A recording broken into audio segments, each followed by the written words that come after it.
Halo guys, ketemu lagi di serial Turki Usak Sehir episode ke-20. Jangan lupa subscribe channel ini ya, supaya bisa terus mengikuti kelanjutan serial ini. Dan bagikan channel ini kepada semua orang, agar dapat ikut menonton serial ini. Fikriye berkata, aku adalah ibu Alia, aku yang melahirkan Alia. Alia mengusir Fikriye, aku bukanlah anakmu, kamu tidak boleh memanggil aku putrimu. Hanya karena kamu melahirkan aku, tidak berarti kamu adalah ibuku. Sadakat berteriak, karena kamu adalah anaknya, kamu berdua harus pergi dari sini. Fikriye marah kepada Sadakat, sehingga terjadi pertengkaran dan perkelahian di antara keduanya. Alia menarik Fikriye keluar ruangan. Fikriye berkata, jika kamu menjawab teleponku, tidak akan terjadi hal seperti ini. Alia mengomel, setelah beberapa tahun berlalu, kamu menunjukkan diri dan berbicara memalukan. Kamu bukanlah ibuku. Ibuku adalah Kalolin. Fikriye bertanya, apa yang kamu cari di kota ini? Mengapa kamu tidak kembali ke Kanada? Apakah benar-benar perlu menjadi istri adik suami kamu? Betapa sulitnya menikah semacam itu. Kamu tidak dapat hidup di sini. Ini bukan tempat hidupmu. Kamu tidak dapat membesarkan anakmu di sini. Apakah mereka mengancam kamu untuk tinggal di sini? Alia bilang, apa urusannya dengan kamu? Pergilah dari sini. Tiba-tiba Dennis muncul. Siapa wanita itu? Alia menjawab, bukan siapa-siapa, hanya seorang tamu dan akan segera pergi. Cihan menyuruh Alia untuk membawa Dennis ke kamar. Alia menangis sedih di kamar mandi. Cihan memanggil Alia, tapi Alia berkata, biarkan aku sendirian. Cihan mendekati Alia yang sedang duduk di tempat tidurnya. Alia bilang, aku sangat kedinginan. Segera Cihan menyelimuti Alia yang kedinginan dan memberinya minum air hangat. Alia meminta maaf kepada Cihan. Aku telah berbohong ketika kamu menanyakan tentang ibu biologisku. Aku tidak mengatakannya kepadamu. Sesuatu yang aku kubur dalam hati selama bertahun-tahun tiba-tiba muncul. Aku tidak menginginkan hal itu. Aku takut aku ada dalam situasi ini. Fikriye bekerja di sebuah klub malam. Setiap hari dia membawa laki-laki asing ke rumah dan kami hidup bersama. Setiap aku pulang ke rumah, aku segera menutup pintu kamar dan mengunci diri dan tidak pernah keluar kamar lagi. Aku ketakutan. Aku sudah memberitahu Fikriye beberapa kali, memohon dia untuk tidak membawa laki-laki ke rumah. Dia tidak pernah mendengarkan, selalu membawa seseorang setiap hari. Aku hidup seperti ini bertahun-tahun. Kemudian aku berkata, berhenti saja bekerja seperti ini, aku yang akan bekerja.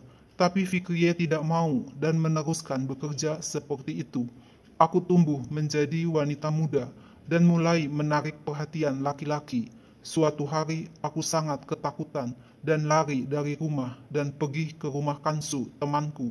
Kansu dan keluarganya segera membukakan pintu untukku dan banyak menolong aku. Fikriye meminta Kalolin, guru Inggris di sekolahku. Kansu ikut memberitahu Kalolin tentang situasi aku. Aku dan Kalolin bertemu. Kalolin ingin agar aku menjadi anaknya dan mengadopsi aku. Tapi begitu tahu aku akan diadopsi oleh Kalolin, Fikriye minta uang tebusan kepada Kalolin. Aku telah dijual oleh Fikriye, ibu kandungku sendiri. Kalolin mempunyai sebuah rumah di Kanada, kemudian menjual rumah itu dan memberikan uang itu kepada Fikriye.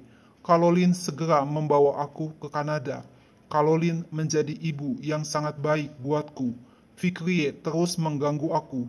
Aku tidak ingin melihat wajahnya. Aku bahkan tidak mau mendengar suaranya. Ketika mendengar Dennis lahir, Fikriye memaksa ingin melihat wajahnya. Aku mengirim foto kepada Fikriye. Aku tidak tahu siapa ayah kandungku dan tidak pernah melihatnya. Fikriye sendiri tidak tahu siapa ayah kandungku. Cihan menyuruh Alia berbaring dan istirahat dan mengatakan Fikriye menginap di hotel.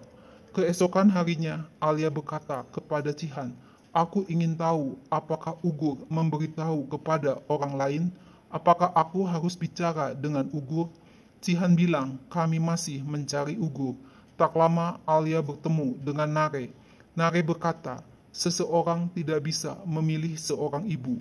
Alia bilang, aku dan Sadakat tidak saling suka, tapi Sadakat mau memberikan hidupnya untuk kamu. Fikriye tidak mau sedikit pun berkorban untukku. Nare memuji Alia, kamu menjadi ibu yang sangat baik, yang mau memberikan hidupnya untuk Dennis. Tiba-tiba Sadakat muncul.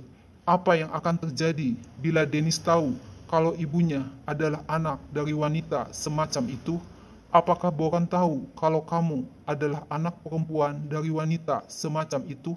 Apakah Boran akan menikah dengan kamu jika dia tahu? Apakah Fikriye menjual kamu kepada orang lain juga? Alia hanya diam membisu tercengang kaget mendengar tuduhan Sadakat. Cihan datang dan menyuruh Sadakat pergi. Nare menghibur Alia. Sadakat hanya ingin menyakitimu. Kamu sekarang tahu sifat Sadakat seperti itu. Nare memeluk Alia. Dengan marah, Cihan mendatangi Sadakat. Aku malu kepadamu. Alia tidak bersalah. Apa yang kamu lakukan adalah dosa. Kalau kamu mengatakan kata-kata kasar semacam itu lagi, aku akan mengirim Alia dan Dennis jauh dari kamu. Jangan lakukan itu lagi. Sadakat menantang Cihan. Kirim saja sehingga pembunuh Boran mendapat keuntungan. Edsmel dapat dengan mudah mengambil Dennis dari tangan kamu. Sahin dapat menggulingkan kamu dan mengambil alih kepemimpinan. Bahkan Edsmel akan memberikan Alia kepada Sahin. Lihat saja nanti. Mendengar sumpah serapah Sadakat, Cihan melampiaskan kemarahannya dengan memukul tembok berkali-kali. Sadakat kaget dan berusaha menghentikan tindakan Cihan. Cihan pergi meninggalkan Sadakat. Cihan berkata kepada Alia yang hendak pergi ke hotel tempat Fikriye berada, aku tidak bisa membiarkan kamu pergi ke ibumu dengan kondisi seperti ini. Alia bilang, Fikriye harus pergi. Mengapa tangan kamu berdarah? Apa yang terjadi? Cihan minta maaf atas kelakuan Sadakat dan minta agar Alia pergi bekerja ke rumah sakit. Cihan akan mengobati sendiri luka di tangan dan pergi menemui Fikriye. Cihan memberikan tiket pesawat kepada Fikriye, tapi Fikriye menolaknya. Aku tidak akan pergi dari sini karena aku sakit parah. Alia menelepon Cihan. Apakah kamu sudah menyuruh Fikriye pergi? Cihan berkata, aku sudah membelikan Fikriye tiket pesawat untuk pergi besok.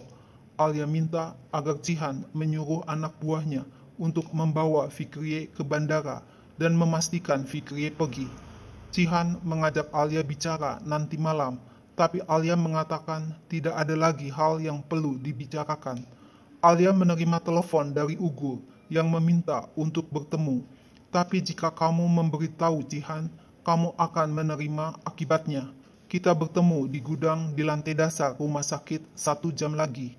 Alia langsung keluar dari kamar prakteknya dan didekati oleh Mine yang memberi selamat. Cihan telah menjadi pemilik rumah sakit ini. Tindakan yang pertama dilakukan Cihan adalah memecat Ugur. Kamu telah menggunakan Ugur untuk membuat Cihan cemburu dan memecat Ugur. Aku berharap kamu senang. Alia marah. Aku senang jika Cihan memutus semua ikatan dengan kamu juga. Alia pergi meninggalkan Mine dengan mengomel. Ugur menelepon Alia. Aku sudah tiba di gudang rumah sakit. Alia berhasil menemui Ugur. Ugur berkata, aku tidak mengatakan tentang Dennis kepada orang lain, tapi Cihan akan menyakiti kamu dan aku. Cihan telah mengubah hidupku menjadi terbalik. Ibuku meninggal dunia tadi malam. Aku datang ke sini untuk ibuku. Sekarang aku bahkan tidak dapat menghadiri pemakaman ibuku untuk menghindari ditangkap oleh Cihan. Cihan tidak mengizinkan aku tinggal di sini. Alia bilang, kamu hanya berjanji tidak akan memberitahu masalah Dennis kepada siapapun. Cihan tidak akan menyentuh kamu. Tapi Ugur ngotot, aku tidak akan memberitahu siapapun, kecuali satu syarat. Aku telah melamar kembali ke rumah sakit di mana aku biasa bekerja, dan mereka telah menerima aku untuk bekerja di sana. Kamu dapat juga kembali ke rumah sakit di Kanada, tempat kamu biasa bekerja. Bawa Dennis dan cepat keluar dari sini. Alia bilang, aku tidak dapat pergi, tapi kamu harus pergi. Aku tidak akan memberitahu Cihan di mana kamu berada. Berjanjilah untuk tidak memberitahu siapapun. Ugu ngotot, aku mencoba menolong kamu. Sepanjang kamu menikah dengan Cihan Albora, Dennis akan selalu ada dalam bahaya. Aku sangat ingin membalas dendam kepada Cihan.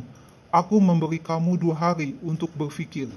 Ugu pergi meninggalkan Alia, tapi Cihan, Musafir, dan Kadir sudah mencegatnya. Ugur segera lari berbalik arah dan dikejar Cihan. Ugur berhasil lolos dengan naik taksi. Malam harinya, Cihan marah kepada Alia. Kamu tidak memberitahu aku. Alia berkata, Ugur mengancam jika aku memberitahu kamu akan menerima akibatnya. Apapun yang Ugur lakukan karena benci dan rasa takut kepada kamu. Ugur tidak memberitahu siapapun. Tapi jika aku tidak datang ke Kanada bersamanya, dia akan memberitahu Esmel. Cihan kaget dan mengomel, aku akan menghabisi Ugur. Alia marah, karena kamu bertindak seperti ini, Ugur kehilangan akalnya. Jangan lakukan itu. Tapi Cihan berkata, tujuan Ugur adalah untuk merebut hati kamu. Itulah sebabnya Ugur mengancammu. Masalah ini sekarang antara Ugur dan aku. Kamu tidak boleh ikut campur. Alia bertanya, kapan wanita itu pergi dari sini? Dia bukan ibuku. Jangan panggil ibu kepada Fikriye. Cihan memberikan tiket pesawat Fikriye kepada Alia. Fikriye tidak mau kembali ke kotanya. Dia bilang dia sakit. Alia mengomel, apakah kamu percaya kepada Fikriye? Dia berbohong untuk menarik simpati kamu. Dia akan melakukan apapun untuk mendapatkan apa yang dia mau. Dia tidak sakit sama sekali. Dia selalu egois, arogan, pembohong. Aku telah mengubur semua dari masa kecil aku. Aku mulai membuat kenangan lagi sewaktu bersama Boran. Tapi sekarang aku harus menguburnya juga. Yang ada sekarang hanyalah kenangan bersama Dennis, anakku. Aku tidak mempunyai siapapun kecuali Dennis. Alia kaget tiba-tiba Cihan berkata, ada kenangan bersamaku. Dennis akan mempunyai masa kanak-kanak yang indah. Dennis akan tumbuh dewasa dengan merasa dicintai. Karena mengetahui kamu dicintai adalah sesuatu yang indah. Mungkin akan mengobati luka hatimu, walaupun hanya sedikit. Cihan pergi meninggalkan Alia yang diam membisu. Keesokan harinya, Alia mendatangi Fikriye di kamar hotel. Ambillah tiket ini dan segera pergi. Jangan sampai ketinggalan pesawat terbang. Apakah kamu akan berpura-pura sakit kepadaku? Gadis 5 tahun yang lugu itu tidak ada lagi di hadapan kamu. Kamu tidak dapat membohongi aku lagi. Fikriye berkata, aku tidak pernah berbohong kepadamu. Aku bukanlah seorang ibu seperti ibu lain yang kamu inginkan. Aku tidak bisa memberimu seorang ayah. Ketika kamu menangis memintaku untuk tidak pergi, aku tetap pergi ke klub malam. Aku duduk di meja laki-laki itu. Aku membiarkan nafas kotor mereka masuk ke tenggorokan aku. Aku menjual kamu kepada Caroline. Aku tidak membantahnya. Aku melakukan semua itu. Tapi aku tidak pernah berbohong kepada kamu. Kamu pergi ke Kanada, kuliah, dan menjadi seorang dokter. Dapatkah kamu kuliah di sana kalau kamu tinggal bersama denganku? Aku telah menyelamatkan kamu. Baiklah, aku akan pergi dari sini. Alia marah, kamu telah menjual aku seperti sebuah barang. Aku membenci kamu. Fikriye ngotot, kamu membenci aku, tapi aku melakukan semua itu agar anakmu tidak membenci kamu. Alia pergi meninggalkan Fikriye. Alia memberitahu Cihan yang menunggunya di mobil. Fikriye akan pergi. Dia tidak sakit apa-apa. Cihan mengantarkan Alia ke rumah sakit. Kamu tidak perlu bekerja shift malam lagi. Sudah tidak ada lagi nama kamu di daftar kerja malam. Tiba-tiba Mine muncul setelah Alia pergi dan berkata kepada Cihan, sekarang kamu adalah bos aku. Kamu belum memecat aku. Mengapa kamu sekarang mengejar Ugur yang telah dipecat? Demir yang memberitahu aku. Jika aku mendengar sesuatu, aku harus memberitahu Demir. Demir mencoba untuk menemukan Ugur sebelum kamu. Mine terhuyung mau jatuh ketika hendak pergi meninggalkan Cihan. Cihan langsung memegang lengan Mine. Aku merasa pusing, tapi aku baik-baik saja. Tiba-tiba Alia kaget melihat Fikriye di rumah sakit. Dokter mengatakan Fikriye sakit kanker paru stadium 3. Cihan mengunjungi Alia di rumah sakit. Dennis tadi menelepon kamu, tapi kamu tidak menjawab dan tidak menelepon balik. Alia langsung mengambil handphonenya. Aku tidak tahu sama sekali kalau Dennis menelepon. Fikriye sedang berbaring di kamar rumah sakit. Dia tidak berbohong, dia sakit keras. Cihan mengajak Alia menengok Fikriye. Mungkin ada sesuatu yang ingin dia katakan, atau mungkin kamu ingin mengatakan sesuatu. Diam-diam, Mine memperhatikan Cihan dan Alia dari jauh. Fikriye berkata, aku pingsan setelah melihatmu, dan resepsionis hotel panik memanggil ambulans rumah sakit. Alia bilang, ada dokter yang sangat bagus di sini. Aku juga akan memperhatikan kamu. Kamu akan sembuh dan pergi dari sini. Tiba-tiba Cihan menerima telepon dari Sadakat. Aku tidak mempunyai cucu. Sadakat langsung pingsan setelah mengatakan hal itu. Nare memberitahu, Dennis tidak ada di mansion. Kami sudah mencarinya kemana-mana. Dennis tidak ada. Cihan mengajak Alia pulang ke mansion. Alia langsung panik mendengar Dennis hilang. Setiba di mansion, Alia langsung berteriak mencari Dennis. Cihan mengerahkan anak buahnya untuk mencari Dennis di luar mansion. Alia menangis dan menuduh Ugur telah pergi memberitahu Edsmal dan Edsmal telah menculik Dennis. Itu semua karena kamu. Alia memeluk Cihan. Cihan berusaha menenangkan Alia yang terus menangis dengan mengelus punggungnya. Alia, Cihan, Sadakat, Nare, dan Kaya mendatangi rumah Edsmal mencari Dennis. Alia berkata kepada Sahin, Dennis hilang. Sahin kaget mendengar hal itu. Berhenti menyalahkan Edsmal. Edsmal tidak akan menculik Dennis. Cihan yakin keluarga Edsmal tidak tahu apa-apa mengenai Dennis. Tiba-tiba Cihan menerima telepon dari Musafir, memberitahu kalau Ugur sudah ditemukan di makam ibunya. Cihan bilang, biarkan Ugur menyelesaikan doanya. Setelah itu, bawa dia pergi. Cihan mendatangi Ugur yang telah diikat tangannya dan menodongkan pistol ke kepala Ugur. Dengan ketakutan, Ugur berkata, aku tidak memberitahu kepada siapapun. Cihan memukul kepala Ugur sampai berdarah. Dengan kejam, Cihan menembakkan pistol ke arah Ugur, tapi tidak mengenai Ugur. Ugur sangat ketakutan dan berteriak, aku tidak memberitahu apa-apa kepada siapapun. Aku hanya ingin Alia pulang ke Kanada bersamaku. Aku hanya ingin menyelamatkan Alia dari sini. Aku menyukai Alia. Aku berjanji kepadamu, kamu tidak akan melihat aku di sini. Aku akan pergi ke Kanada. Cihan menempelkan pistol ke pipi Ugur. Jangan lupa dinginnya besi dari pistol ini. Cihan pergi meninggalkan Ugur sendirian di gua. Cihan kembali ke mansion dan menemukan sebuah wortel di kamar Dennis. Alia pergi ke dapur menemui Umu. Kami menemukan wortel di kamar Dennis. Umu bilang, tadi pagi penjual sayur datang ke mansion membawa wortel. Alia berkata, Dennis pasti masuk ke dalam mobil penjual sayur itu. Alia menemukan boneka milik Dennis di mobil penjual sayur. Penjual sayur bersumpah tidak melihat seorang anak pun di mobil dan mengatakan setelah dari mansion mereka pergi ke gudang untuk menurunkan peti-peti kosong. Alia dan Cihan segera pergi ke lokasi gudang diantar oleh penjual sayur. Tak lama, Sadakat dan Nare datang juga ke lokasi gudang. Cihan dan Alia berhasil menemukan Dennis yang sedang duduk di tepi sungai. Dennis senang melihat Alia datang dengan melambaikan tangan ke arahnya. Tapi tiba-tiba Dennis terpeleset jatuh. Alia kaget setengah mati melihat Dennis jatuh terpeleset ke dalam sungai.